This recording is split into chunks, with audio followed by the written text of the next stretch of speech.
Hey everybody, it's Jason Blaha here, and I was going to do a totally different video, but then something popped in my head. I made a status on the Facebook fan page that you guys saw just a little bit ago, and I thought, you know what, this is just something I feel like ranting about a little bit.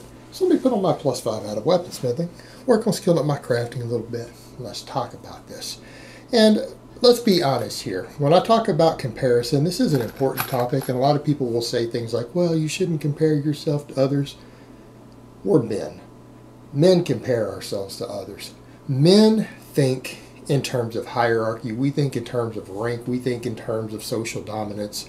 We are competitive with other men. It's intrinsic to our nature. You will never get rid of that. Men who are brothers with each other compete with each other. Men who are the best friends compete with each other. That's just how we are. You will not remove that as long as there are men. It's in our nature.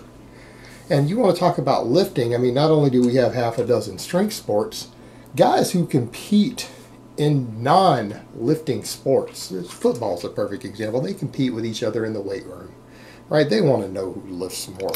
On the same team, these are guys who play on the same team together. They compete with each other. It's normal. It's male nature. So anyone who says, well, you can't compare yourself to others on strength, yeah, men are going to do it. You can say that all you want, but it's how we do it. The problem we have is that people don't seem to understand how displays of strength work, or to actually tell if someone is stronger or not when the lifts are not the exact same lift. Like, they really don't understand that certain lifts are easier than others. And it almost blows my mind how people will literally think that they're stronger than someone else. And part of this is popped in my head because of someone popping over on Instagram, which Brittany runs for me, and I came through and saw him arguing with her. It was kind of funny. So just for the record, guys, if you're talking on Instagram, you are talking to Brittany. She's the one giving you advice there. She runs my Instagram. Just a heads up in case you weren't aware of that. I don't actually really post there more than about once a week. She loves Instagram, so she's giving you advice there. But I tell you guys that all the time, so you've already been warned. So you're getting her lifting expertise that she might run by me, and just based on what I've taught her. So, that being said, people don't grasp these things, and here's what I mean. They will actually think, you'll see a person who will bounce 375 off their chest on the bench press. Now, that's not weak. If you're doing 3 reps and you can bounce it off your chest, that's not weak. Right? That's not weak. No one's going to say, oh, that guy's a weak guy. So when I say that you are weaker than someone else, that doesn't mean that you're weak. It's just meaning if you are comparing yourself to them and you legitimately think that you're stronger than them, you are fooling yourself. That other person has to work harder than you to do what they did. If a person can pause bench on their chest for a 1 count while keeping their butt on the bench, meaning a meat legal bench press, if they can pause on their chest for a 1 count and press 375 one time, they are stronger than you. If you're doing a bounce off your chest for 3 reps with that same weight versus their 1 count pause, that guy is flat stronger than you. He can probably out-rep you if he does what you're trying to do. In other words, your 3 rep max, if he did it your way, he could probably do 5, 6, 7 reps. Let that sink in. If you are a bouncer off your chest for a triple, you probably can't do 1 rep pause. You can't do 1 rep pause from a dead stop. You probably can't if you can only bounce it 3 times. Perspective here.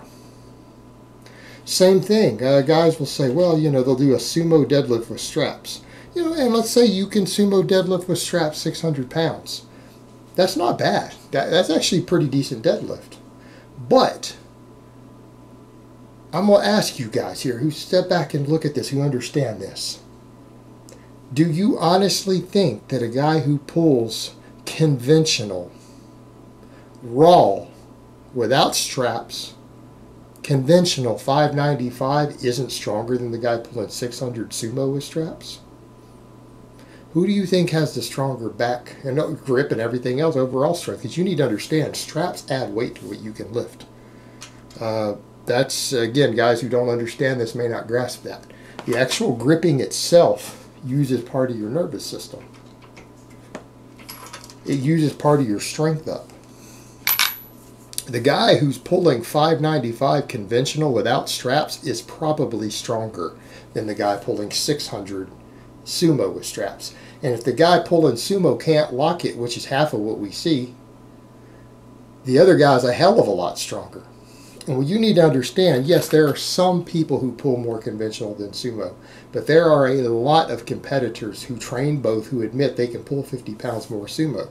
That's one reason sumo is argued about in powerlifting, if it should even be allowed. You know, and then we'll get into the straps things, and guys will say, well, you know, but strongmen are allowed to hitch and they use straps. Yeah, but they also only pull conventional. They're not allowed to pull sumo. So when people start doing stuff like this, they start adding in multiple variations that aren't allowed in any strength sport that all give little small advantages to them so that they can lift more weight. And the reality is you might find that person who pulls 600 with sumo straps, if you put them over conventional and have to pull it, their max might be 550. It might be 520. They're not stronger than the person doing it the harder way. They just aren't. The majority of the time, 9 out of 10 times, that other guy would be stronger in that comparison, even though there's 5 pounds difference. Perspective here.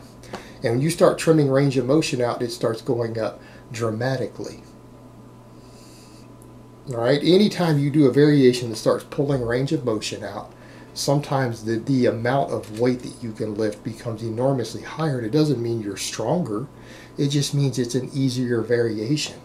It doesn't require as much force to be produced by your muscles to lift it, and force production is strength.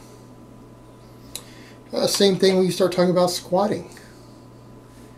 A lot of guys will put up, and this is one of the ones that blew my mind. A guy was squatting, and he did not hit death by a way. Was, you know, saying he's as strong as me on squat. He hit 405 with knee wraps. I'm sorry, bro. I can smoke 405 for reps all day long right now. Pause, and I only do pause squats. Deep pause squats.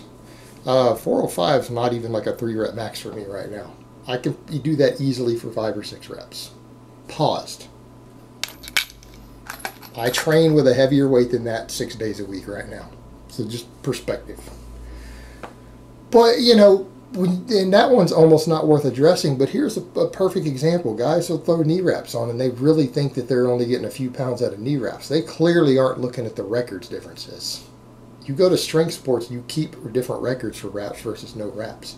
You'd be shocked at how big the difference is. It's not just 10 pounds. So what I'm saying is if you squat 515 with knee wraps, and there's a guy who squats 505 without wraps, the guy who's squatting 10 pounds less than you is stronger than you.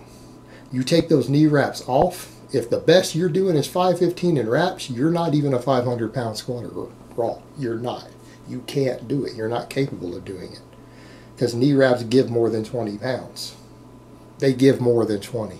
The most extreme cases, guys are getting 80 to 100 pounds out of their knee wraps. Now, granted, that's really good wraps super tight in people who are trained to use wraps. But that's how much you get out of wraps in a perfect scenario. And the reason we know that, there are guys who hold world records in both no wraps and wraps in the same weight class. That's how we know how much they give in a perfect world. It's a lot. You're not as strong as that guy. Same thing when we start going to a standing press. Let's take a standing press. You have a guy who comes down and pauses on his chest and hits 225 from a dead stop off of his chest, and you only come down to your chin and come back up at 225. That guy who touches his chest is stronger than you are. You are not as strong as him. Not saying you aren't close. I'm not saying a 225 overhead press, even stopping at the chin, isn't strong, because that's actually pretty strong. Particularly if you don't weigh much over 200 pounds or you're less than 200 pounds, that's pretty damn strong. I mean, if you weigh 195 and you do that, you're a strong dude. For your body weight. But you aren't as strong as the guy who actually comes down and touches his chest on it. It's harder out of the bottom. He's moving the weight further. He is producing more force than you are. And I guess my point of all this is that people aren't realistic about their strength. You know, they want to compare things, and they're going to do something that's easier. And of course, they can do a little more weight, or they can do more reps with the same weight. Well, of course you can, because it's easier. The reps that you are doing are easier than what the other person is doing. They are doing a harder version of the lift. And if they come over and do your version, they are going to smoke you. They're going to make you look foolish if you honestly thought that you were at their level. And that's what I mean, guys. We need to be realistic about our strength comparisons. There's a reason we do apples to apples comparisons in every sport. Like with any other comparison, if you're not actually on the same playing field, it's not the same thing. You can't compare it as directly. But some things we know flat out are harder than others, and so you could look at that and be like, well, the same weight. No, it's not the same.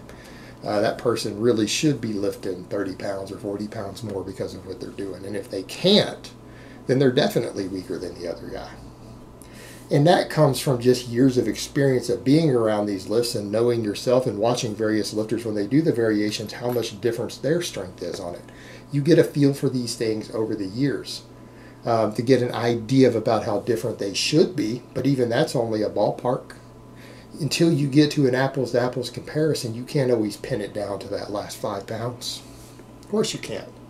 But you guys need to be realistic about this stuff. When you start comparing how strong you are to other people or to people that you're a fan of, you start comparing their strength, you really need to be realistic about how much harder or easier a version of a lift they're doing is when you start comparing them.